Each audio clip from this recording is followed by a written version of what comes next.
को हमारा कोटि कोटि कोटिश वंदन।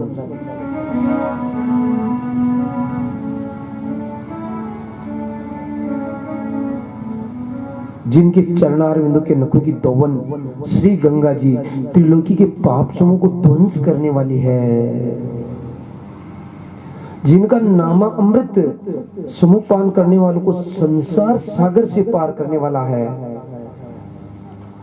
जिनके चरणों की रज मुनि साहब से जो पाखंड बन गए उनको भी मुक्त कर देने वाली है, वो परम पिता कोटड़ी श्याम, वो नारायण हमारे एक परम गति है, जिनके अंग में संपूर्ण सृष्टि का सौंदर्य ओतप्रोत है। जिन मेरी कोटड़ी श्याम की लीला का श्रवण करने से दुर्जय मन भी शीघ्र ही मेरे भगवान में ठहर जाता है।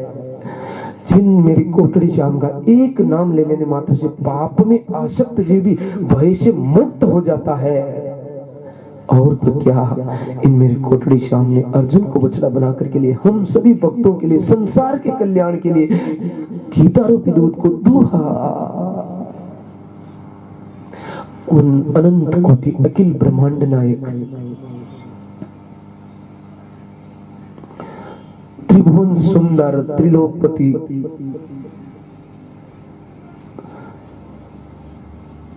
जगतपति जगन्नाथ मेरे अखिलेश्वर भगवान रामेश्वर परमेश्वर जगदीश्वर, मेरे परम दयालु, मेरे परम कृपालु, मेरे गिरधर गोपाल, मेरे गोविंद गोपाल, मेरे आनंद कंद भगवान कोटड़ी श्याम कोमल चरणारिन में, चतुर्भुजनाथ के कोमल चरणारिन में मेरा साष्टांग कोटि कोटि दंडवत प्रणाम चारों धाम को।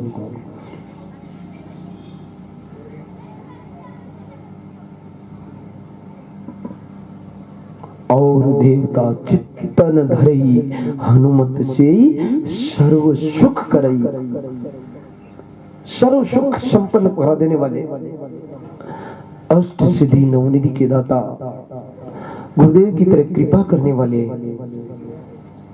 हर रोगों से मुक्त करने वाले, राक्षसों के भय से छुटकारा देने वाले और भगवान से मिला देने वाले, मेरे भक्तों में भक्त शिरोमणि भक्त माँ अंजना के लाडले, माँ सीता की दुलारे, प्रभु श्री राम जी के प्यारे और हम सभी भक्तों के रखवारे, शिरोमणि भक्त भक्तों में भक्त भक्तराज हनुमान जी महाराज को हमारा कोटिश वंदन।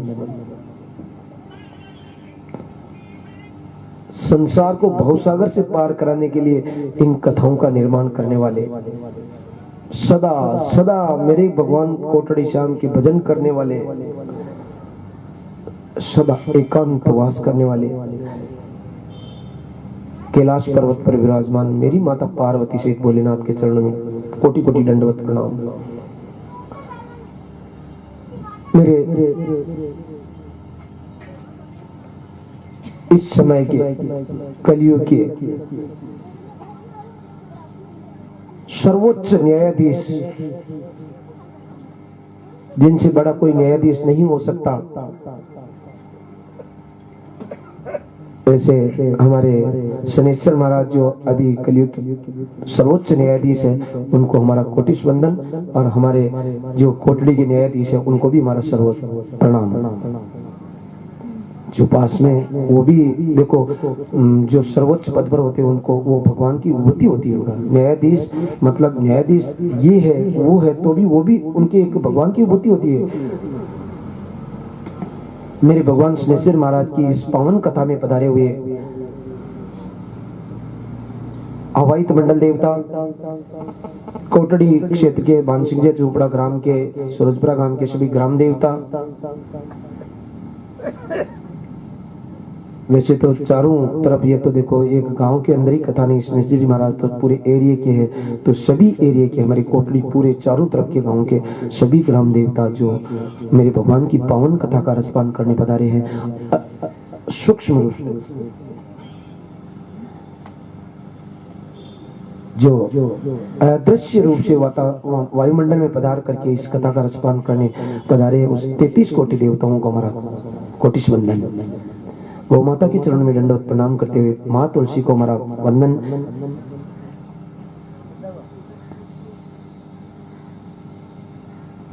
मेरे भगवान की कथा में पधारे हुए विप्र देवों का बहुत बहुत सम्मान और कोटिश वंदन। मेरे भगवान के इस पावन पंडाल में विराजमान भगवान के लाडले भक्तों के हृदय में विराजमान मेरे मुरली वाले श्याम को हमारा सादर वंदन।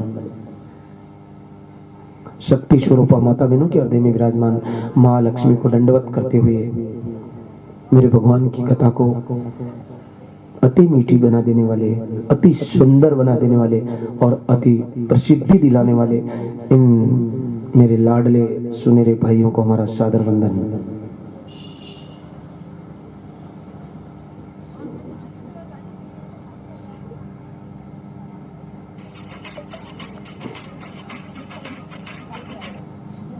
हमें मनुष्य जीवन मिला है, ये बात हम पहले दिन से कहते आए और 7वें दिन तक कहते ही जाएंगे।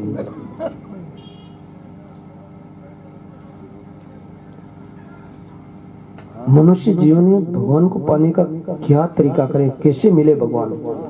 भगवान तो किसी को मिलते ही नहीं है, तो कथाओं में कहते रहते हैं, परंतु मिलते कहाँ भगवान। और कल बात कर रहे थे कि मतलब 5 ज्ञानेंद्रियां, 5 कर्मेंद्रियां, एक मन, इनको वश में करो। वश में करने के तरीके भी बताए गए, परंतु कैसे करें वश में। वश में करना कोई छोटी मोटी की बात, बस की बात नहीं है। मन को तो कहने वाले ही वश में नहीं कर सकते, तो सुनने वाले तो कैसे करें। जो मन को वश में करने के लिए कह देते हैं, परंतु उनका मन ही वश में नहीं होता, तो सुनने वालों का मन तो कैसे वश में होगा।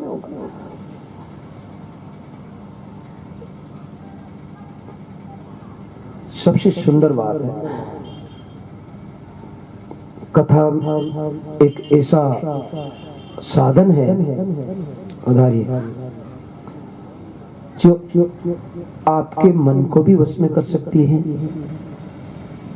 भगवान का नाम संकीर्तन, भगवान की कथा एक ऐसा सुगम साधन है जो आपके मन को भी वश में कर सकती है, आपकी इंद्रियों को भी वश में कर सकती है और आपको भगवान का प्राकट्य भी करा सकती है, भगवान से मिला भी सकती है। ये कथा में ऐसी शक्ति होती है। राधे राधे। परंतु ये बात भी हमने आपको कल कही थी कि कथा इधर से सुनकर के इधर निकाल देने के लिए तो होती नहीं है। इधर से सुनकर के इधर से निकालने के लिए 2 कान इसलिए दिए कि कोई गलत बात सुनो तो उसको यहाँ से सुनकर के इधर निकाल दो, परंतु कथा को इधर से सुन करके महाराज की अटी को निकालनी, अपन घरे नन्हे चालने, तो फिर भगवान नहीं मिल सकते। भगवान मिलने का एक ही साधन है कि कथा को आप अंदर उतारे, एक एक शब्द को उसमें से जो अच्छा, एक प्रसंग भी आपको अच्छा लग गया, एक शब्द भी अच्छा लग गया कथा का, उसको वो भी आपके जीवन में उतर गया, तो आपका जीवन बदल जाएगा। हम सब कुछ बदलने में रहते हैं। कल कपड़े हर आदमी ने अलग पहने थे, आज सब अलग कपड़े पहन करके आए। एक भी आदमी ऐसा नहीं जो कल वाले कपड़े वापस पहन करके आ गया हो। महाराज सही थी,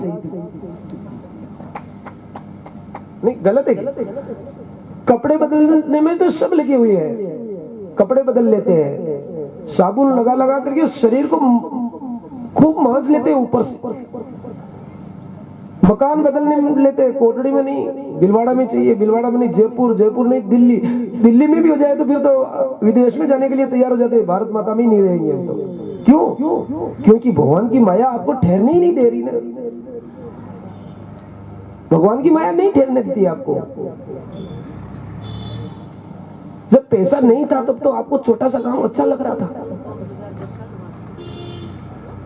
जब पैसा नहीं था, भगवान की माया का असर आपके ऊपर ज्यादा नहीं था, कम था, उस समय तो आपको आपका गांव ही अच्छा लग रहा था, आपकी जन्मभूमि आपको प्यारी लग रही थी। परंतु जब भगवान की माया ने आपके ऊपर जबरदस्त प्रहार कर दिया तो आपको वो गांव छोड़ करके आगे, और फिर वहां भी और माया पीछे पड़ी हुई है, तो फिर आगे, फिर और पीछे पड़ी हुई, फिर आगे। आगे जाते जाते भगवान की माया के बंधन में ऐसे बंधे हुए आगे ही चले जाते, परंतु पीछे मुड़ करके देखते नहीं।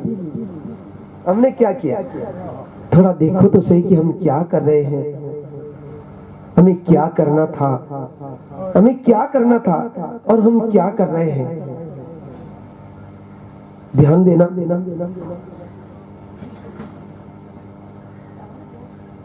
भगवान की माया केवल भगवान को बंधन में नहीं डालती है, बाकी सबको बंधन में डाल देती है। और भगवान की माया से थोड़ा सा छुटकारा पाना है तो भगवान की कथा को ध्यान से सुनो। भगवान की कथा ही भगवान की माया से आपको दूर हटा सकती है। राधे राधे। प्रेम से बोलो, एक बार और जोर से बोल दो, राधे राधे।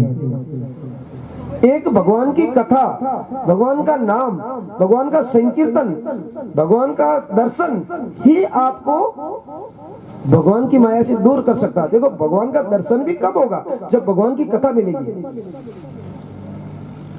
और भगवान के नाम में रुचि कब होगी? तब जब आप भगवान की कथा सुनोगे, भगवान का नाम के गुणगान सुनोगे। गुणगान सुनोगे तो भगवान के नाम में आपकी रुचि होगी।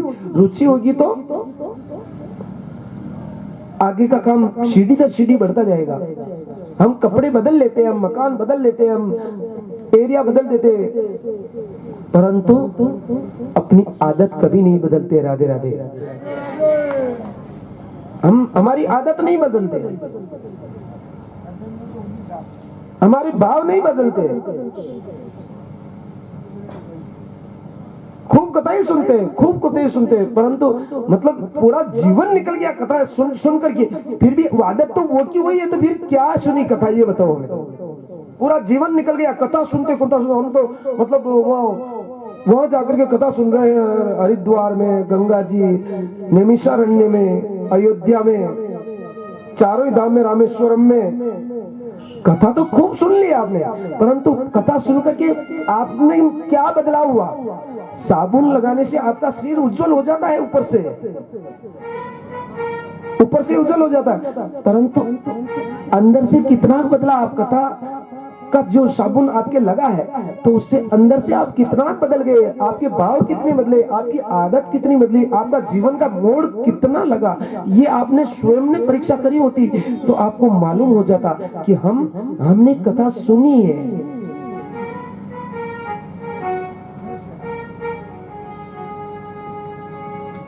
स्वयं को जब तक नहीं बदला, जब तक हमारी आदत नहीं बदली, जब तक हमारे भाव नहीं बदले, तब तक चाहे एक कथा क्या, कितनी ही कथाएं सुन लो जीवन में, कितनी, परंतु कभी भगवान का दर्शन नहीं होने वाला। राधे राधे। स्वयं को बदलना पड़ेगा, भाव को बदलना पड़ेगा।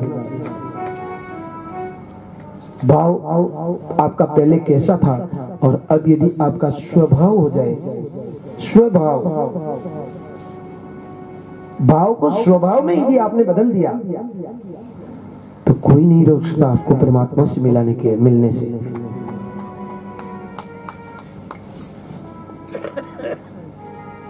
एक कांच की शीशी लो, कांच की शीशी, और ये गंदा नाली का पानी है जो सबसे ज्यादा गंदा है। इससे गंदा और कहीं पानी गंदा नहीं मिल सकता ना। उस कांच की शीशी में ढक्कन लगा दो, उसको गंदे पानी से भर करके, ठीक है, और फिर हम चल रहे हैं, कहाँ ले चलना उसको? सुकता। क्यों? वो गंदा पानी है, उसको हम स्वच्छ करेंगे। हम भी तो गंगा जी में नहाएंगे तो स्वच्छ हो जाएंगे ना। किस लिए जा रहे हैं गंगा जी?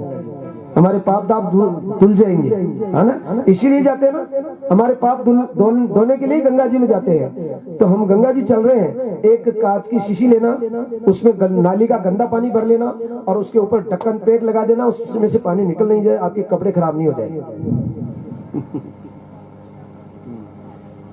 अंदर से तो खराब है तो कोई बात नहीं, परंतु बाहर से तो स्वच्छ रहो। बाहर से हम ध्यान रखते हैं पूरा, अरे मेरे यहाँ दाग लग गया, पूरा ध्यान रखते हैं बाहर से। अंदर से किसी ने ध्यान दिया कि मैं अंदर से क्या हूं? उस शीशी को ले जाओ, सुखताल में 7 दिन तक रहेंगे कथा में। सुखताल में 7 दिन तक रहेंगे और उस शीशी को आप हमेशा उस ढक्कन को पैक ही रहने देना, और जब तक स्नान करो गंगा जी में, आप स्नान करके उस शीशी को 1 घंटे तक उसमें गंगा जी में डुबो करके रखना। हमेशा 1 घंटा, आप जितना स्नान करो उससे ज्यादा उसको स्नान करवाना, कांच की शीशी को।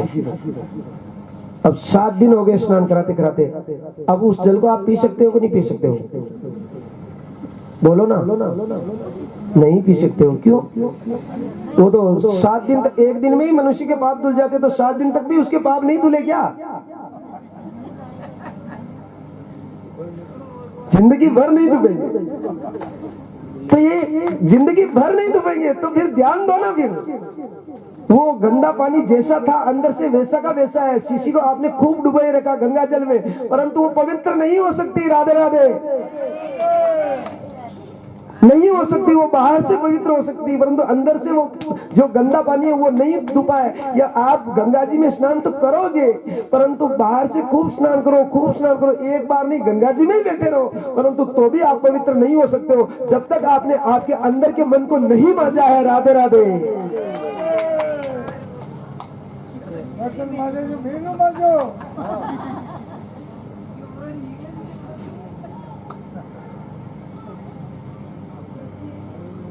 पूरा ध्यान दो। कितना ही साबुन लगाओ, कितने ही कपड़े बदलो, कितने ही मकान बदलो, कितने ही सब कुछ बदल दो। अभी हमारे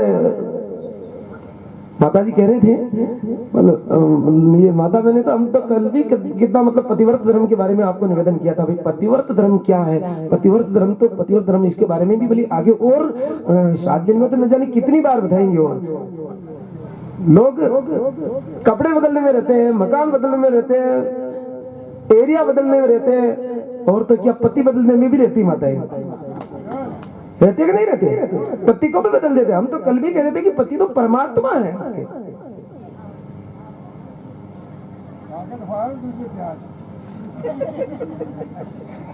और फिर कथा सुनने जा रहे हैं, है ना? नहीं यहाँ नहीं, ये छोटा महाराज कुछ मोटा महाराज की चाल। क्या फर्क पड़ जाएगा? क्या फर्क पड़ जाएगा? मंदिर जा रहे हैं, रोजीना डेली नियम है, मंदिर में पूजा कर रहे हैं। हम तो कह रहे हैं पतिव्रता नारियों को तो कहीं मंदिर जाने की जरूरत ही नहीं, आवश्यकता ही नहीं, कथा सुनने की आवश्यकता ही नहीं। राधे राधे। पतिव्रता नारियों को तो कथा भी सुनने की आवश्यकता नहीं। यदि उन्हें मन में आपको पतिव्रत धर्म को धारण किया तो कथा सुनाने वाले तो घर पर आ जाएंगे। राधे राधे।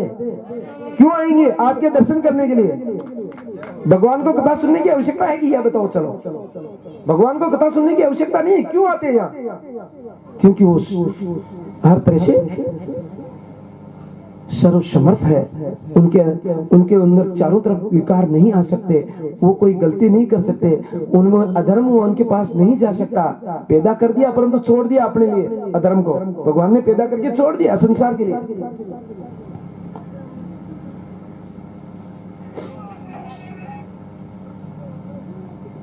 कितने ही काम करो, परंतु जब तक आपके भाव नहीं बदलते हैं, जब तक आपकी आदत नहीं बदलती है, तब तक आपको कथा सुनने का फल भी नहीं मिल सकता। राधे राधे। भाव बदलना है। भाव कैसे बदलते हैं? आपका भाव यदि अच्छा हो जाएगा, कथा सुनने से ध्यान देना कि चाहे जो आपकी स्वयं की कमियां, हमने कल कहा था कि अपने मन के अंदर झांक के कौन, अपने अंदर झांक करके देखना है कि मैं क्या हूं। परमात्मा को कहां खोजने जा रहे हो? परमात्मा तो इस आत्मा जो परमात्मा का अंश है, इसके अंदर बैठे हुए हैं।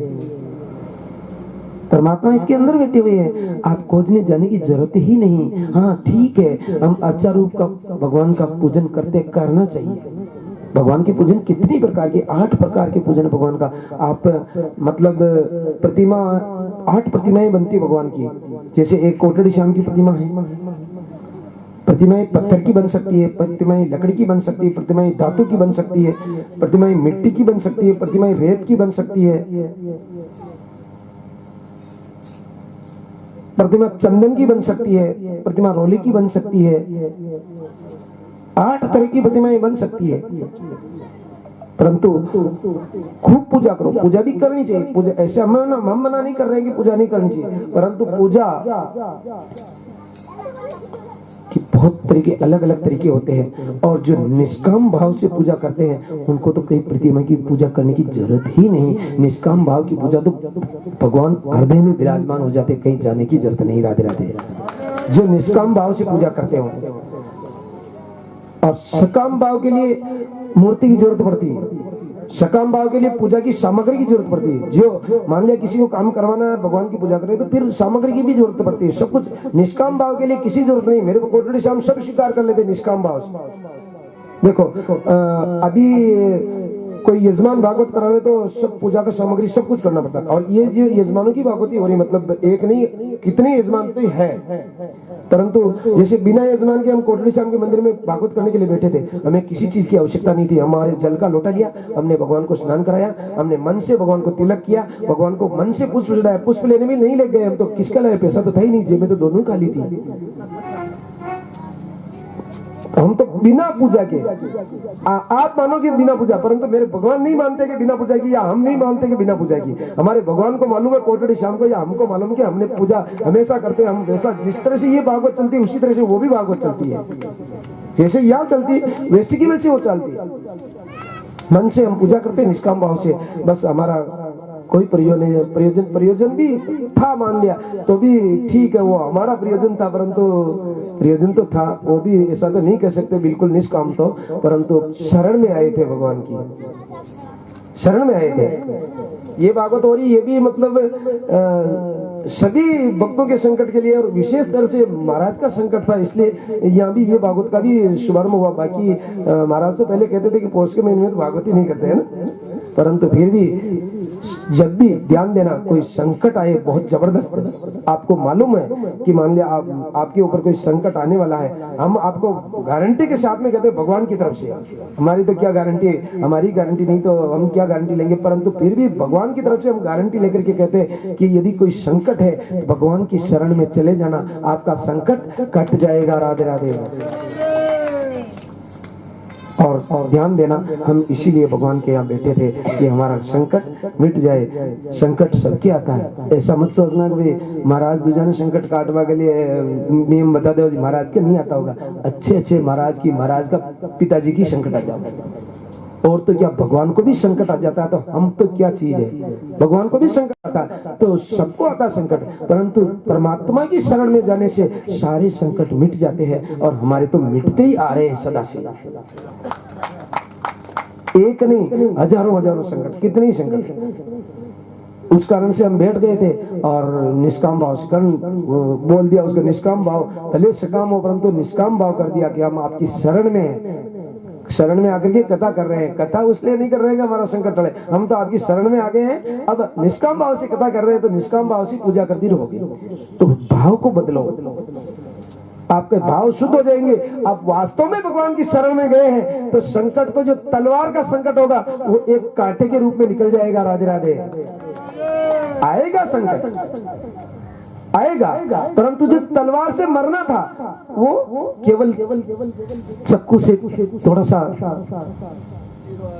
चीरा आकर के दे जाएगा, और आपको संकेत भी मिल जाएंगे कि ये संकट तो बहुत बड़ा था, परंतु मैंने इसको हटा दिया है, तू मेरी शरण में आ गया था और मैंने तुझे बचा लिया है। राधे राधे।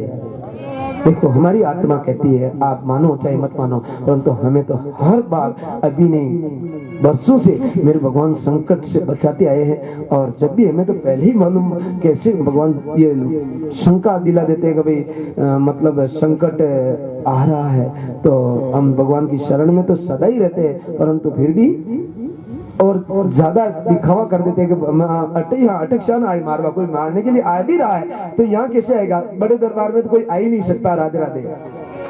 सत्संग के प्रभाव से आई बला टल जा, जय हो। सूली जो लगनी होवे वा सूल पे टल जा। ये बात है। तो बस हम यही कह रहे हैं कि कथाएं तो खूब सुनते हैं, परंतु कपड़े खूब बदलते हैं, मकान भी खूब बदलते हैं, परंतु अपने आप को बदलते नहीं। अपने आप को बदलो कथा से। कथा भी सुनते हो और पति को भी बदलते हो, तो पति को मत बदलो। कथा सुन करके पति को मतलब, आज ये माता पिता शादी करवाते, वो शादी तो पसंद ही नहीं आती बेटी बेटियों को, मतलब दूसरी जगह क्यों करते हो ऐसा? दूसरी जगह मेवा थोड़ी पड़ा है, और यहाँ मान लिया मेवा छूट करके फिर आगे ऐसे ही चले गए तो क्या पता किस्मत किसने आप पढ़ी है, भाग्य किसने देखा है। जो माता पिता की आदेश के अंदर चलो। माता पिता ने जहां आपको भेजा है, पर पुरुष पर नजर मत दो, पर पुरुष पर कभी नजर मत दो। परमात्मा तो आपके घर प्रकट हो जाएंगे, राधे राधे, बच्चे बनकर के आ जाएंगे परमात्मा। तो यदि आपने पतिव्रत धर्म का पालन किया, अपने पति को परमेश्वर समझा है, तो आपकी कथाएं सुनकर के भाव बदलो। एक भगवान भोलेनाथ का भक्त था। भाव कैसे बदलना, ध्यान देना। भाव बदलने में पैसे नहीं चाहिए, कथा सुनने की बाहर जाने की जरूरत नहीं है, केवल अंदर के भाव कैसे बदलने। एक भगवान भोलेनाथ का भक्त था, हमेशा भगवान की सेवा करता था, हमेशा। एक दिन उसके मन में आया कि प्रभु आज मेरे परिवार की मुझे याद आ रही है, मैं आज एक दो दिन के लिए घर जा सकता हूँ क्या? तो मेरे भोलेनाथ ने कहा कि बेटा ऐसी क्या चिंता करते हो, परिवार को तो मुझे भी पार्वती की याद आती, तो मैं मुंडों की माला गले में पहन लेता हूँ, तो तुझे भी याद आती है, मैं मानता हूँ। बेटा तुम आराम से जाकर के और निश्चिंत होकर के जाकर, मैं तुझे मना नहीं करता बेटा, तुम आराम से तुम्हारे परिवार से मिलकर के आओ। परिवार को सबकी याद आती है, सबको याद आती है। देखो भगवान को भी अपनी माँ की याद आती है, तो फिर अपने को क्यों नहीं आएगी? परिवार परिवार होता है, शरीर का संबंध भी संबंध होता है। आत्मा का संबंध परमात्मा से, शरीर का संबंध परिवार वालों से है। और रखो, क्योंकि जिन माता पिता ने हमारा शरीर बनाया है उनको हम ऐसे थोड़ी छोड़ देंगे, वो हमारे लिए परमात्मा ही है। जब तक शरीर रहता है उनकी सेवा करो। तो उसने कहा कि प्रभु मैं मिल करके वापस एक दो दिन में, हाँ बेटा तेरी इच्छा हो, जब तेरा जी भर जाए मिल करके वापस आ जाना, मेरी तरफ से छूट है। चले गए, जंगल में जा रहे थे, दूसरा गांव दूर था। जंगल में जाते जाते उसको जबरदस्त प्यास ने सताया, प्यास लगी, जोरदार जबरदस्त प्यास लगी। तो एक तालाब, छोटा सा तालाब जिसमें पानी गंदा था, ध्यान देना, जिसमें पानी गंदा था, उसमें जाकर के वो बेटा पानी पी लेता है। पीता तो देख लो, अपन क्या कहते हैं, भूख में तो बाटा ही अच्छा लगे कहते हैं। तो प्यास लग रही थी, गंदा पानी किसको दिखे, पानी पिया, पानी मीठा लगा तो उसके पास पानी भरने का एक बर्तन था। लोटा साथ में रहते हैं भक्तों के साथ में, अब तो आजकल तो नहीं रखते, कमंडल लोटा साथ में रहता था। ब्राह्मणों के कभी भोजन करने जाते तो पहले लोटा लेकर के जाते थे, आजकल नहीं जाते। आजकल वो बस वो सब एक भी अलग अलग वर्ण बनाए हैं, तो वर्ण के कर्मों के अनुसार रहना चाहिए। इसलिए तो भगवान रुष्ट हो जाते हैं। कर्तव्य का पालन करते नहीं लोग, अपने कर्तव्य का पालन सबको करना चाहिए, किसी को नाराज होने की जरूरत नहीं। जिस तरह से हमारा कर्तव्य है उस कर्तव्य के आधार पर चलो। कल भी नियम के बारे में बताया था हमने आपको, नियम से मेरे भगवान बहुत प्रसन्न होते हैं। ऐसा नहीं कहते भगवान का ये तो नखरा ही गणा करे महाराज, तो ऐसा नहीं कहते भगवान नियम देखते कि आपका कितना का नियम है।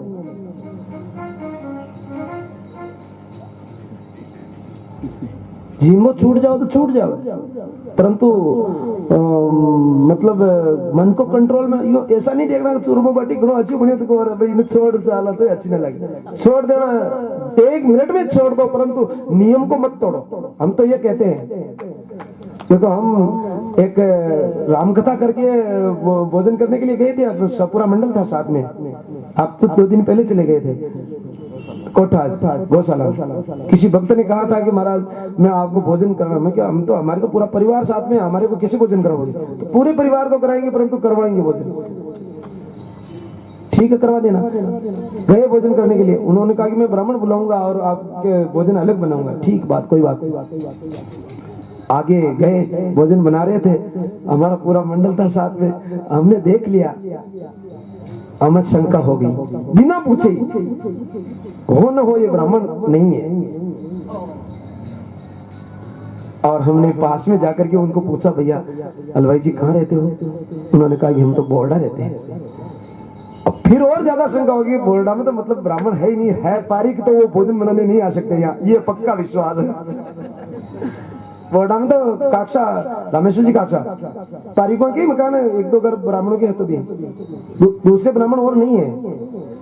तारीख समाज है वहाँ बोर्डा में, जातला माता का बोर्डा, केवल पारी। हमने सोचा कि वो नहीं आ सकते मनाने के लिए, कोई दूसरे बोले आ जाएंगे, परंतु वो नहीं। फिर उन्होंने उनको पूछा, आप मतलब कौन से ब्राह्मण हो? तरकीब से पूछा आपने, बहुत नाराज होने की जरूरत ही नहीं। कौन से ब्राह्मण हो? नहीं नहीं महाराज मैं वैष्णव हूँ। कोई बात नहीं, ठीक है। और हम इनको बोल गए थे, उन्होंने कहा भी हम अभी यहाँ भोजन नहीं करेंगे, थोड़ी देर वापस आएंगे, हम गौशाला जा रहे हैं वापस। और हम गौशाला में चले गए, वहां से इन्होंने अलग और भोजन बना करके फिर भोजन भेजा। आप ऐसा मत सोचना वैष्णव के हाथ का है, ऐसा नहीं है। जो नियम है नियम है, चाहे किसी दोस्त कोई ब्राह्मण के हाथ का भी नहीं करता तो नहीं करता, इसमें कोई बात नहीं, नाराज होने की जरूरत नहीं। कोई वैष्णव हो तो भी नाराज मत आना, वो भगवान के भोग लगाते हैं, परंतु हमारा नियम तो नियम है, नहीं करेंगे तो छोड़ दे। ऐसा नहीं होता चूरमा बोटी बहुत बढ़िया बना हुआ जो हम नहीं छोड़े, जिम ले, नियम पर अटल रहो सदा। अब वो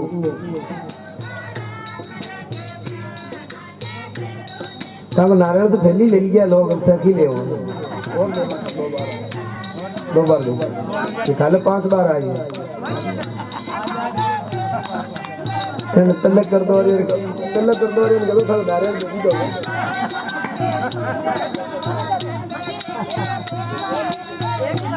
हाँ तो भाई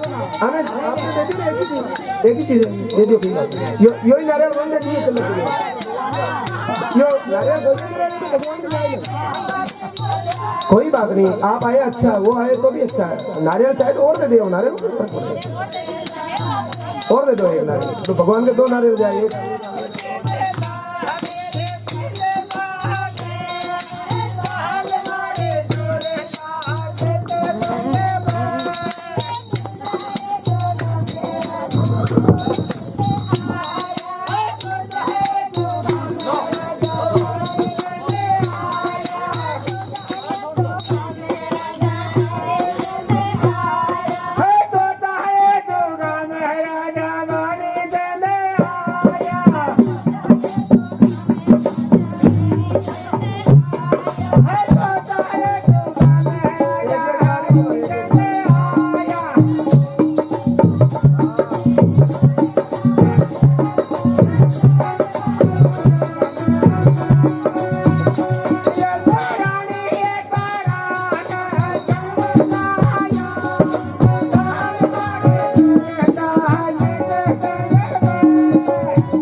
हरि बोल। प्रभात भरी मंडल ढोकड़िया का बहुत बहुत स्वागत। और आज दूसरी बार स्वागत हुआ है, 2 बार भजन बोलते हुए आए हैं, आपका बहुत बहुत धन्यवाद। एक ही गांव आज 2 बार भजन बोलते हुए आए हैं, पहले भी आपका मंडल भजन बोलते हुए आया था, बहुत बहुत धन्यवाद आपका। हाँ ना भगवान की सा माँ की मेहरबानी तो खीन खेरा न करे, आप ही रास्ते लगाए नहीं सब भगवान लगाते हैं। करू गोविंद दोनों खड़े किसके लागू पाए बलिहारी करूँ आपने तो गोविंद दियो। सब कुछ भगवान करते हैं, भगवान के अलावा कोई कुछ नहीं कर सकता है। विराजिए, आप आपका स्थान ग्रहण करिए, थोड़ी दूरी बना करके बैठिएगा। और ये मार साहब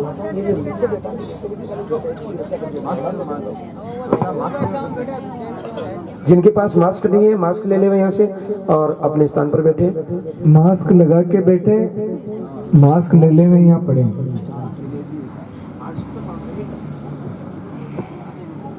वापस बोले वृंदावन बिहारी लाल की।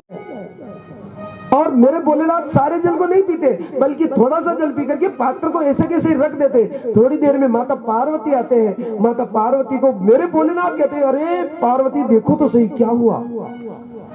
अरे पार्वती देखो तो सही, ये मेरा भक्त न जाने गांव जा रहा था और इसको प्यास लगी तो ये कहीं से पानी पिया, तो पानी मतलब इतना मीठा, इसको ज्यादा मीठा लगा तो ये वापस गांव तो नहीं गया, मेरे लिए लेकर के आ गया। और मैंने भी देखा कि ऐसा कौन सा पानी मीठा, इतना के कितना मीठा होगा, मतलब ये वापस मुड़ करके आ गया। मैंने पिया तो पार्वती मुझे ऐसा लगा कि जीवन में ऐसा जल नहीं पिया है, इतना मीठा जल, तुम पी करके तो देखो एक बार। तो माता पार्वती उस जल को लेकर के जल पीते और माता पार्वती भी जल पी करके अचंभित हो जाते हैं। ओहो भोलेनाथ, ऐसा जल तो मैंने भी जीवन में कभी नहीं पिया, इतना मीठा जल, वाह वाह। फिर भी माता पार्वती थोड़ा सा जल पी करके मेरे भोलेनाथ को वापस पात्र दे देती है। और माता पार्वती, मेरे भोलेनाथ और वो भक्त तीनों बेटे कि थोड़ी देर में कार्तिकेय चल करके आ जाते हैं। कार्तिकेय चल करके आते हैं तो क्या कह, मेरे भोलेनाथ कहते रे बेटा देख देख ये जल पी करके देख बेटा, हमने ये बेटा जल लेकर के ले आया मेरा भक्त, मतलब इतना मीठा जल तो मेरे जीवन में मैंने कभी नहीं देखा रे बेटा, तू पी तो देख, तेरी माँ भी अचंभित होगी, तू भी पिएगा तो तू विचार करेगा बेटा कि ऐसा जल तुमने नहीं देखा कभी। और कार्तिकेय उस पात्र को जल के पात्र को हाथ में लेते हैं और लेकर के पीते नहीं बल्कि उसको देखते हैं, देख करके कहते कि पिताजी मैं नहीं पीता ऐसा जल, पिताजी मैं नहीं पीता ऐसा जल। क्यों?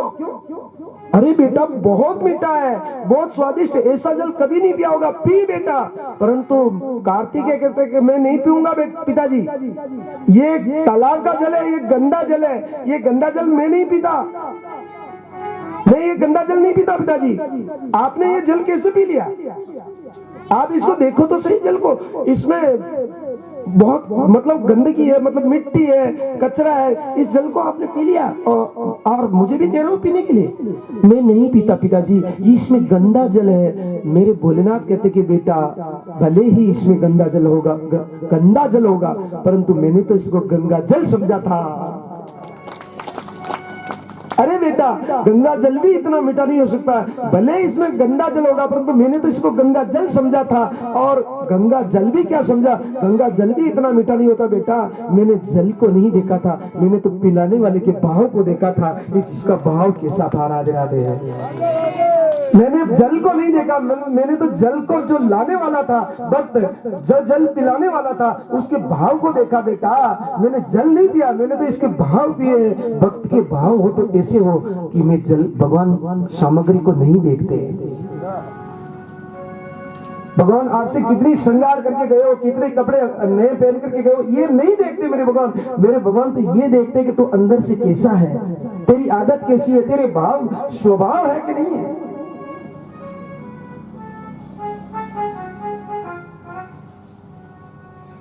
कार्तिकेय ने कहा कि प्रभु मैं तो जल को देख रहा था, मैंने तो इसके भाव को नहीं देखा। तो माता पार्वती और मेरे भोलेनाथ कहते कि बेटा हम इन भक्तों के भाव ही देखते हैं, सामग्री को नहीं देखते। मैं गंदा जल हो चाहे कैसा भी हो, हमें तो पिया था, तो इतना प्रेम से पिया कि मतलब मत पूछो बात, ये तो प्रेम से तेरे लिए रख दिया, बाकी रखते ही नहीं, इतना मीठा जल था। चाहे कुएं का हो, चाहे तालाब का हो, चाहे गंदा हो, चाहे अच्छा हो, परंतु हमने तो भक्त का भाव देखा था। हम आपको निवेदन करते हैं कि भाव से भगवान की पूजा करो, बिना भाव से मत करो, कुभाव किसी को मत बताओ, स्वभाव बताओ, अपना भाव सदा सदा अच्छा हो, अपना भाव ऐसा हो कि भगवान सदा सदा आपके हृदय में निवास करे। इस हृदय को गंदा मत करो, अंदर से शरीर बहुत मैला है, बाहर से स्वच्छ करोगे तो भी ये अंदर से मैला ही रहेगा, इसमें न जाने क्या क्या विकार भरे हुए हैं अंदर। आप अंदर से स्वच्छ बनो, मन मंदिर को साफ करो। आप बाहर से तो साफ रहो, स्वच्छता के लिए हम मना नहीं करते, परंतु जितने बाहर से सफाई करते हो उतने ही अंदर से भी करो। राधे राधे। 2 मिनट का संकीर्तन करते हुए प्रवेश करते हुए भागवत रूपी गंगा में डुबकी लगाने का। मन की तरंग मार ले। हाँ, भजन करना है तो इस कीर्तन को आप ध्यान से सुनना कि भजन कैसे होते हैं। भजन करना है, भगवान की प्राप्ति करनी है, जीवन को बदलना है, तो सबसे पहले मन को कंट्रोल करना पड़ेगा। जब तक मन कंट्रोल नहीं है तो फिर भगवान की आशा करोगे, केवल वो फॉर्मेलिटी है इस जीवन की, जो करते रहो। मंदिर जा रहे आ रहे, मंदिर जा रहे आ रहे, मंदिर कथा सुनने जा रहे आ रहे। महाराज नचा आला तो महाराज बोड़बो दे फॉर्मेलिटी करियो चालू। कथा सुनना तो उसे कहते। देखो हम तो हमारे बेरूलाल जी भाई साहब के लिए जोरदार ताली बजाओ एक बार। ये इतने व्यस्ततम आदमी होते हुए भी ये कल पहली बार ही आए थे कलकत्ता में, पहले तो नहीं सुनी थी, इस व्यासपीठ से तो नहीं सुनी थी। मतलब तो ये पहली बार कथा में आए थे। इतने व्यस्त होते हुए भी मतलब हमने तो नहीं सोचा था कि वापस आएंगे आप। फिर भी आपको बहुत बहुत धन्यवाद, हम प्रणाम करते हैं। देखो ध्यान देना, हम कभी एहसान नहीं भूलते किसी भी आदमी का, चाहे छोटा एहसान हो चाहे बड़ा एहसान हो, चाहे छोटा सा भी उपकार किसी ने किया हमारे शरीर के लिए तो हम तो नहीं भूलते। हम भी किसी संकट में फंस गए थे आज के 25 साल पहले। हम इनको नहीं जानते थे, हम नहीं जानते थे, ये भी हमको नहीं जानते थे, परंतु इनके ही गांव में, इनके ही घर के सामने हमें संकट से छुड़ाया था। और उसी दिन हमने तो ये तय कर लिया था कि हमारे सगे भाई है। हम इनको घर पे कहते रहते हैं कितनी बार कि हमारे पूर्व जन्म के सगे भाई है। ऐसा हम आज नहीं कह रहे हैं, मतलब हजारों बार कह दिया होगा इनको कि बेरूलाल जी भाई साहब हमारा सगे भाई है। जैसे मतलब संकट से छुड़ाया था हमें, चाहे छोटा हो चाहे बड़ा हो। छोटा संकट एक कांटा भी आदमी को रोक देता रास्ते चलने से। तो इस तरह से ये इतनी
वृंदावन बिहारी लाल की सद्गुरु। नारद जी महाराज पधार जाते हैं। घड़ी से ज्यादा कहीं ठहर नहीं पाओगे, ठहरोगे तो तुम्हारा सिर दर्द करने लग जाएगा। राजा दक्ष की 60 कन्याएं और पैदा हुई। 60 ही कन्याओं को राजा दक्ष ने विवाह किया। 13 कन्याओं का विवाह कश्यप ऋषि के साथ में किया। 27 का कन्याओं का विवाह चंद्रमा के साथ किया। 4 का विवाह गरुड़ जी के साथ में किया। 2 का वृषांक आदि ऋषि जी उनके साथ में किया। बाकी बहुत प्रेतों। ये हुआ उत्तान प्राप्त का वंश। अब हम प्रियव्रत की तरफ चलते हैं। नेविद पुरस्कार है। अब उरु क्रमस्य पुंसाम तदक्रीरजसा चितसंग गुणानाम चित्रम विदुर्गत विगत है शक्रदा ददित यन्ना मध्ये मदताम स जहाति वंदनम। प्रियव्रत हिमालय की गंगाओं में तपस्या कर रहे थे। ब्रह्मा जी ने कहा कि भाई जब तक पितृ ऋण नहीं चुका सकते हो तब तक तुम भगवान की तपस्या करोगे तो फल नहीं मिलेगा। हम यही कह रहे थे कि माता पिता की सेवा करना सबसे पहला फर्ज कर्तव्य है आपका। भजन करने में बैठे और माता पिता दुख पा रहे हैं तो वो भजन नहीं है आपके। ध्यान दे देना बात पर। चाहे कोटड़ी श्याम के मंदिर में तुम पूरा दिन बैठ जाओ और माता पिता घर पे तकलीफ पा रहे हैं तो वो भजन नहीं है आपके। सर्वप्रथम आपके माता पिता को भजन करने के लिए भेजो कि आप माता पिता काम मैं करूंगा, आप भगवान के भजन करो। ये नियम है, नियम से काम करोगे। हम गलती करते हैं, भजन तो करते हैं परंतु गलतियां बहुत करते हैं। हमारा परिवार दुख पाता रहे, माता पिता ही नहीं, परिवार तकलीफ में रहे, हम आनंद से भगवान की माला फेरते रहे, ये भी अच्छा नहीं है। आपका परिवार संतुष्ट रहे फिर भजन करो। वो भजन आपको फल देने वाले भजन होते हैं। प्रियव्रत को ब्रह्मा जी के कहने से प्रियव्रत आ जाते हैं, राज्य करते हैं। प्रियव्रत का विवाह विश्वकर्मा जी की कन्या बृहस्पति के साथ में होता है। उनके 10 पुत्र होते हैं, जिसमें से कवि, महावीर और समत, ये 3 सन्यासी बन जाते हैं। प्रियव्रत की दूसरी पत्नी के से 3 पुत्र होते हैं, रेवत, तामस और उत्तम, ये मनवंतरों के अधिपति बन जाते हैं। और प्रियव्रत एक दिन सोचता है कि मेरी राज्य में अंधेरा क्यों है। तपस्या का कितना प्रभाव होता है कि वो अंधेरा देख करके, रात्रि होते तो अंधेरा होगा, तो उसने सोचा कि मेरे राज्य में अंधेरा नहीं होना चाहिए। अपना रथ लेकर के निकला। तपस्या में उसके पास रथ ऐसा था और उसका ललाट ऐसा चमकता था कि रथ में निकला कि उसके ललाट से वो किरणें, सूर्य की किरणें निकली, जैसे किरणें निकली और प्रकाश ही प्रकाश हो गया, पूरे संसार में प्रकाश कर दिया। ब्रह्मा जी ने आकर के कहा कि बेटा तुम रात नहीं होने देंगे तो फिर मनुष्य की उम्र की गणना कैसे होगी, रात तो होना जरूरी है। ब्रह्मा जी के कहने से समझाया उनको, ब्रह्मा जी के कहने से उन्होंने बात मानी। परंतु उस समय में प्रियव्रत ने सूर्य देव के 7 परिक्रमा कर ली थी।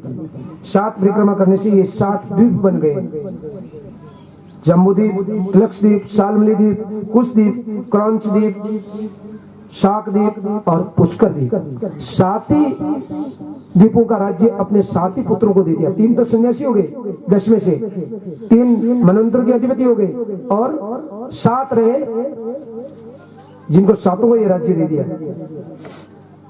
जम्बूद्वीप के राजा आग्नेत्र को राजा बनाया। आग्नेत्र के 9 पुत्र हुए, उन्होंने इसके 9 भाग कर दिए और एक एक पुत्र को एक एक भाग का राज्य दे दिया।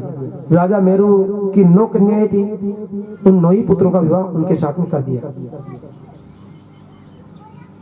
राजा मेरू की जो कन्या थी मेरू देवी, उसका जो बड़ा पुत्र था आग्नेत्र, उसका नाम था नाभि, उसके साथ में विवाह हुआ। उनके कोई पुत्र नहीं था, उन्होंने यज्ञ किया तो भगवान नारायण प्रकट हुए, वरदान मांगने के लिए कहा। तो उन्होंने कहा कि वरदान क्या मांगो, हमारे पुत्र नहीं तो आपका जैसा पुत्र चाहिए। भगवान ने कहा कि तथास्तु, कह तो दिया, परंतु भगवान ने सोचा कि मेरे जैसा पुत्र तो मुझे ही आना पड़ेगा, बाकी तो कौन आए। समय आया, मेरे भगवान राजा नाभि की पत्नी मेरू देवी के गर्भ से ऋषभ देव के रूप में प्रकट हुए। बोले ऋषभ देव भगवान की। ऋषभ देव के रूप में मेरे भगवान का प्राकट्य हुआ।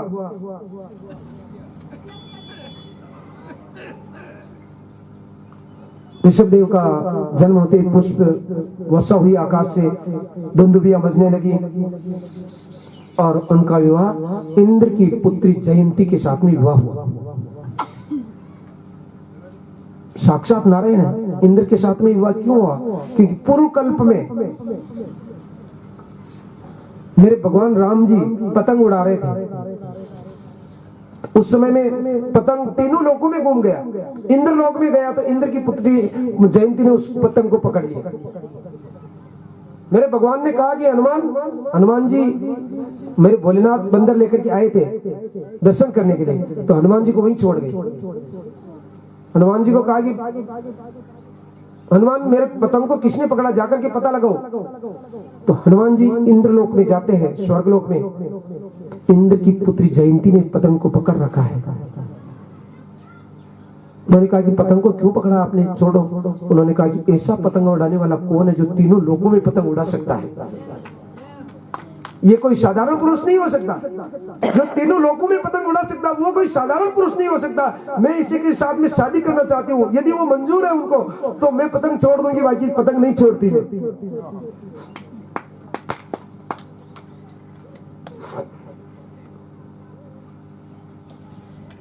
हनुमान जी वापस आकर के फिर भगवान को कहते हैं कि वो आपके साथ में शादी करना चाहती है, तब पतंग छोड़ेगी। उन्होंने कहा कि तुम उनको संदेश दे दो कि मैं अभी तो मर्यादा में हूँ, मैं तुम्हारे साथ शादी नहीं कर सकता, परंतु मैं राजा नाभि की पत्नी मेरू देवी के गर्भ से ऋषभ देव के रूप में प्रकट होऊंगा, तब तुम्हारा वचन पार लगा दूंगा। आज मैं तुम्हें वचन दे रहा हूँ कि मैं तुम्हारे साथ शादी कर लूंगा। आज मेरे भगवान ने अपने वचन का पार लगाते हुए इंद्र की पुत्री जयंती के साथ में विवाह किया। उनके 100 पुत्र हुए, जिसमें से 9 पुत्र परमहंस हो गए और उनमें सबसे बड़े पुत्र थे भरत। उनको ब्रह्म ज्ञान दिया उन्होंने। ब्रह्म ज्ञान दे करके भगवान ऋषभ देव भगवान के भजन करने के लिए जंगल में चले जाते हैं, परंतु भगवान के शरीर से सुगंध फैलती है। ध्यान देना, राक्षसों के शरीर से दुर्गंध आती है, भगवान के शरीर से सुगंध आती है। भगवान गए जंगल में तो पशु पक्षी मनुष्य जितने भी थे प्रजा इनके साथ में दौड़ने लगी। इन्होंने कहा ये मुझे भजन नहीं करने देगी, तो उसी समय अपने सारे वस्त्र उतार दिए, नग्न हो गए भगवान। उसी समय से ये जैन धर्म चालू हो गया। पहले जैन धर्म नहीं था, ये हिंदू धर्म ही जैन, परंतु मेरे भगवान ने अपने शरीर के सारे कपड़े उतार दिए कि ये मुझे भजन नहीं कर देंगे, मैं कपड़े उतारूं तो ये मेरे से दूर भाग जाएंगे। इस तरह से भगवान ने अपने निर्वस्त्र हो गए, नग्न हो गए, पूरे नग्न होने पर जैन धर्म चालू हो गया। उसके बाद मेरे भगवान के पीछा फिर भी नहीं छोड़ा, तो इन्होंने बांसों का जंगल था, इतने तेज दौड़ लगाई कि उस बांसों में आपस में हवा के टकराव से अग्नि पैदा हो गई। अग्नि पैदा होने से मेरे भगवान ने अपना शरीर उसमें छोड़ दिया और अपने लोक में चले गए। भरत राज्य करने लगे।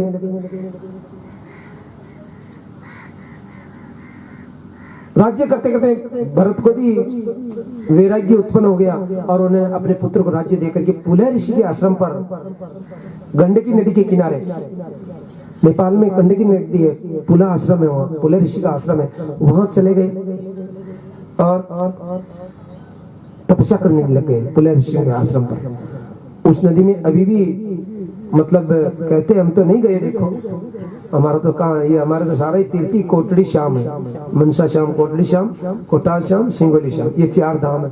यहाँ अगर कटी जाबा नहीं तो पैसा टका है न जास का, ये कोई कथा वाला ले जाओ तो बली दे। हमारे वो मधु बालाजी कह रहे थे कोई नाम लिखाने के लिए और उनके फोन नंबर भी देने के लिए, दे दिए। कल कह रहे थे कि 4 जना, हमें तो 1 जने के लिए बोला कल, एक अभी 4 और लिखाए नाम पहले के अलावा, ये कुल 4 पहले के रब किया। हाँ, 1 नाम के लिए और बोला था। और भी जिनको गंगा जी के सुख ताल में मतलब कथा सुननी हो, नाम लिखवा देवे, बस ये कथा में लिखने आए नाम से बंद है, तो हो जाए शो। और की मोहन बा, चलो मोहन बा को नाम लिख लो। सो बाम की देर लगा, सो तो मनसा में ही करता आज ही थे, कहो तो घाटा एरिया में अपन रखे हो कोई नहीं, पक्का कह रहे हम। मतलब जब वह चले थे द्वारिका में 5-7 जन जब की बात, ये 40 जने गए हो। केवल कहने की जरूरत है, तो हम नहीं कह रहे हैं, जिनकी इच्छा होगी वही कह देंगे, अपन क्यों कहें। मगर भैरव काका जी के भांस की व्यवस्था नहीं हो रही, तो वही तैयार बन चाल भांस की व्यवस्था करने कोई तरह वाला हो तो बोलिए तैयार था। भरत नेपाल में जो पुल गंडकी नदी है, आज भी वहाँ मतलब तुलसी का पौधा डालो वहां अंदर, तो शालग्राम जी आते हैं ऊपर तुलसी के चिपक करके, वो ओरिजिनल शालग्राम जी आज भी। भरत जी तपस्या कर रहे थे, एक दिन जल में खड़े रहकर के तपस्या करते थे। संध्या जल में करना बहुत अच्छी बात है, जल में भी संध्या होती है, अग्नि में भी के चारों तरफ बीच में बैठ करके भी संध्या होती है, जो हमारे गुरुदेव करते हैं। और आपको मालूम हो तो हमने भी एक बार तो जब कुंभ का मेला था उज्जैन में, तो हमने भी संध्या जल में बैठ करके करी थी, लगभग 1 घंटे आधे घंटे तक, आधा घंटा लगो 1 घंटा जो भी लगा था, समय तो हमें भी मालूम नहीं, तो हमने भी जल में बैठ करके संध्या करी थी। बाकी अतः हमारा नजर फिर भी वहाँ ऐसे मन कर दिया था कि यहाँ कर ले, बाकी ऐसा भी नहीं जानते थे कि जल में बैठ करके संध्या करनी चाहिए। हमने तो ऐसे ही बैठ करके करी, वो नहीं सोच रहे कि भाई वो करनी चाहिए इसलिए करी।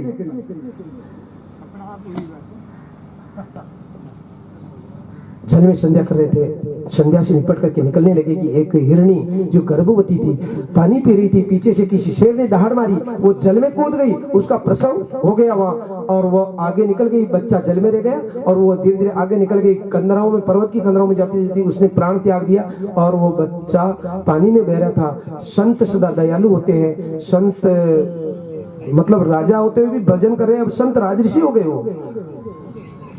उन्होंने उनके मन में दया आई और उन्होंने बच्चे को बाहर निकाल दिया। ये अच्छा किया, परंतु केवल दया ही करनी चाहिए थी, आसक्ति नहीं करनी चाहिए थी। उन्होंने आसक्ति भी कर ली, उसको अपना पुत्र मान लिया, अपने आश्रम पर ले गए। पधारिए, बहुत बहुत धन्यवाद आपका। आपके ऊपर कोटली श्याम को घणो राजी को ध्यान रखिए। आप ऐसा मत सोचना कि भाई मांगे भगवान घना राजी था ऊपर। आप तो लाते हो गुरुजी के फल खापा के लिए फल, और कोटली श्याम नगे न पड़वा दे वो खा जाओ। इतना भगवान प्रसन्न है महाराज थे खाओ मन देखो बला। हम तो वैसे ही भगवान के बिना भोग लगाए प्रसाद लेते ही नहीं, चाहे कुछ भी हो। परंतु आज भगवान क्यों महाराज था तो और मिलता रहे कि बदामा का दूध मिल जाए, मन हटे बदामा का दूध किनारी पावी को जो था ऐसी करो फल मैं खाऊं जो आज हारा ही पड़ा भगवान ले लिया उठे कोस लिया। देखो हमने तो कोशिश भी करी, हारा ही कर ले जाओ ना ले जाए हमें। माँ कभी आधा आधा कर देता पर न की था। भगवान की इच्छा थी कि भाई हम सारे फल खाएंगे। कितना प्रेम है भगवान का। आप कहते हो कि भगवान भोजन नहीं करते या भगवान भोग नहीं आरोपते, भगवान तो खूब आरोपते हैं। आपका प्रेम हो तो प्रेम से दिया हुआ प्रसाद मेरे भगवान साक्षात रूप में प्रकट होकर के खाते। आज आपके सारे फल भगवान ने पाले कोटड़ी श्याम ने। अब आप इस बात को मानो नहीं मानो, हम तो मानते हैं कि भगवान मतलब हमने तो कोशिश भी करी कि भाई आधे ही ले जाओ, परंतु फिर भी पूरे मंगवा लिए भगवान। और बोलो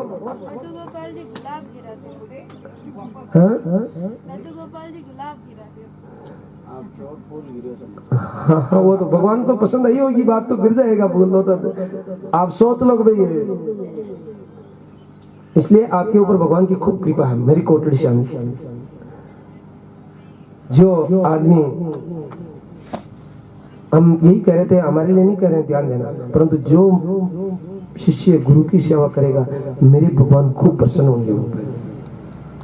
गुरु कोई शरीर नहीं होता है, गुरु भगवान का रूप होता है। गुरु कोई साधारण मनुष्य नहीं होता, ध्यान देना।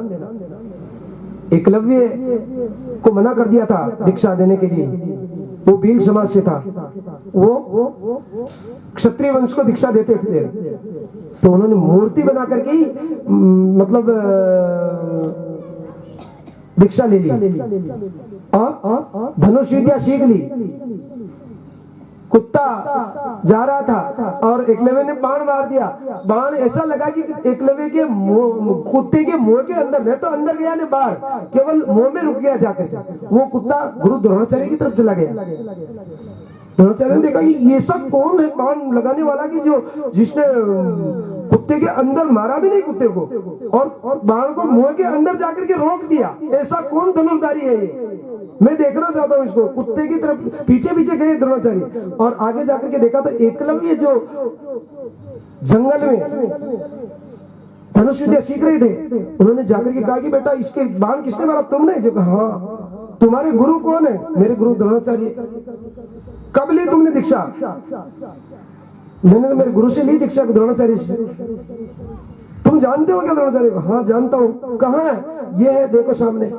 कहाँ है? मूर्ति, मिट्टी की मूर्ति, पत्थर की मूर्ति को बता दिया ये है मेरे गुरुजी। उनका सीना बना रखा था और वो उसमें गुरुजी साक्षात भगवान द्रोणाचार्य जी के रूप में बैठ करके उनको धनुष विद्या सिखा दी। जैसे अर्जुन धनुर्धारी था वैसे ही एकलव्य धनुर्धारी था।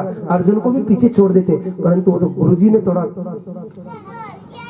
अर्जुन को का मान बढ़ाने के लिए उन्होंने कहा कि मैं गुरु दक्षिणा लेना चाहता हूँ और अंगूठा मांगने पर शिष्य ने अंगूठा भी दे दिया। इसलिए जो भी आदमी माता पिता और गुरु की सेवा करेगा उसके तो सदा सदा मेरे भगवान सदा प्रसन्न रहेंगे। भरत जी ने आसक्ति कर ली और जो खाते उसको खिलाते, भजन छोड़ दिए। 24 घंटा भजन करते थे, 1 घंटा भी भजन नहीं करने लगे और उसका ध्यान रखते मेरा बेटा मेरा बेटा मेरा बेटा। मत करो ऐसा बेटा बेटा, कोई बेटा नहीं कोई बेटा नहीं। ध्यान दे, ये शरीर के संबंध है। सेवा करो माता पिता की, कर्तव्य है, कर्तव्य का पालन करो, परंतु आसक्ति उतनी मत करो। ज्यादा आसक्ति मेरे परमपिता परमात्मा में करो। कोई बेटा नहीं कोई पिता नहीं है। शरीर को बनाने वाले तो उनकी सेवा करो, जो कर्तव्य का पालन करो, परंतु शरीर का संबंध रखो। आत्मा का संबंध परमात्मा से है। आसक्ति इतनी हो गई कि जब एक दिन हिरणियों का झुंड आया, हिरण चला गया और अब वो पछताने लगी, मेरा बेटा क्या खाएगा, मेरा बेटा क्या पिएगा, कौन पानी पिलाएगा, कौन भोजन कराएगा, वो भूखा रह जाएगा। ऐसे तड़पते तड़पते भरत जी प्राण छोड़ देते हैं, अंतमति सोगति। और वो हिरण की गर्भ में जाकर के हिरण के बच्चे के रूप में जन्म लेते हैं, परंतु जो भगवान के भजन करता है उनको पूर्व जन्म की याद रहती है। राधे राधे। आज तो उन्होंने सोचा कि मैं आसक्ति नहीं करता तो मुझे हिरण का बच्चा नहीं बनना पड़ता। अब वो हिरणों के झुंड में नहीं चलते, गीली घास नहीं खाते, सूखी घास खाते, और ऐसा करके गंडकी नदी के किनारे अपना जीवन व्यतीत कर दिया। और तीसरे जन्म में वो एक ब्राह्मण के घर जन्म लिया। ब्राह्मण के घर जन्म लिया तो उसमें भी उनका नाम भरत ही आया। और भगवान के भजनों का इतना प्रताप था, हमने कहा कि जन्म जन्मांतर तक आपका भजन आपका साथ देंगे, भगवान का नाम आपका साथ देगा। आज भी उनको याद है कि मैंने आसक्ति करी इसलिए हिरणी के गर्भ में जाना पड़ा, अब मैं आसक्ति नहीं करूंगा। पिताजी ने गायत्री मंत्र दिया, उपनयन संस्कार किया, गायत्री मंत्र को याद नहीं किया। पधारी, याद तो सब कुछ है परंतु बताते नहीं। पिताजी ने कहा मैं तो तेरे को विद्वान समझ रहा था कि मेरा बहुत चमत्कारी लड़का है, और तू तो मैं गायत्री मंत्र भी नहीं याद कर सकता, इसका मतलब तेरा तू तो बहुत मूर्ख है। और उसका नाम ही जड़ भरत कर दिया।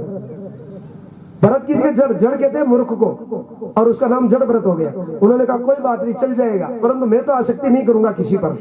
पिताजी माताजी का वैकुंठ लोक चले जाते हैं और भरत अपने भाई के पास में रहता है। भाभी कहती कि इसको बाहर निकालो, ये मेरे बच्चे बच्चे की संबंधी नहीं होने देता, ये तो बोलता चालता एकदम शरीर मस्त बड़ा ताजा। गांव के किसी भी आदमी का काम मना नहीं करता, कोई भी काम बता देते काम कर लेता। जड़ भरत को कोई भी काम बताओ कोई मना नहीं करता। अच्छा तो भी ठीक, खाने को देते तो भी ठीक, नहीं देते तो भी ठीक, चल जाएगा। सूखा देते तो ही, 2 दिन की सूखी रोटी देंगे तो भी खा लेगा, ताजा दे देंगे तो भी खा लेगा, घर से बाहर निकाल दिया तो भी कोई बात नहीं, अफसोस नहीं किसी बात का। और एक दिन भैया ने कहा कि बेटा भैया तू जा अपने खेत पर रखवाली कर, तारी भाभी एटन रे चला चलेंगी सगई न, कोई बात नहीं। चले गए खेत पर, खेत पे गए अपनी चिड़िया उड़ाना। बेटा भैया तू जा। जाते ही पहले खेत पर गए तो चिड़िया फर उड़ गई सारी। और तो भरत जी ने कहा ये क्या हो गया, और मैं यहाँ आकर के मैंने गलत काम कर दिया, ये न जाने कि भूखी है कितने दिन की, और ये अपना पेट भर रही थी, मेरे आने से उड़ करके चली गई, मुझे दोष लग जाएगा। और आवाज दे रहे ओ चिड़िया आ जाओ, वापस आ जाओ, मत जाओ, दौड़ करके मत जाओ, ये राम जी का ही खेत है, मैं भी राम जी का हूँ, तुम भी राम जी की हो, आ जाओ, तुम तो जी भर करके खाओ। चिड़िया राम जी की चिड़िया राम जी का खेत, राम जी की चिड़िया राम जी का खेत, खाओ ये चिड़िया भर भर पेट, खाओ ये चिड़िया भर भर पेट, आओ ये चिड़िया खाओ भर पेट, आओ ये चिड़िया खाओ भर पेट, आओ ये चिड़िया खाओ रे भर पेट, आओ ये चिड़िया खाओ भर पेट। राम जी की चिड़िया राम जी का खेत, राम जी की चिड़िया राम जी का खेत, खाओ ये चिड़िया भर भर पेट, खाओ ये चिड़िया भर भर पेट।